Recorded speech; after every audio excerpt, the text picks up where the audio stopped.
You ask Tiger to solve. This deals with linear equations with one unknown. The final result is d equals 2/3. Let's solve it step by step. Remove the ones. A variable's value does not change when it is multiplied by 1, so we can eliminate it. Group all d terms on the left side of the equation. Add 2d to both sides. Group like terms. Simplify the arithmetic.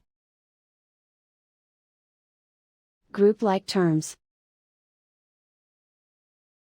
Simplify the arithmetic.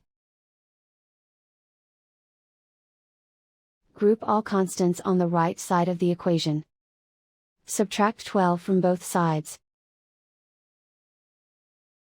Simplify the arithmetic.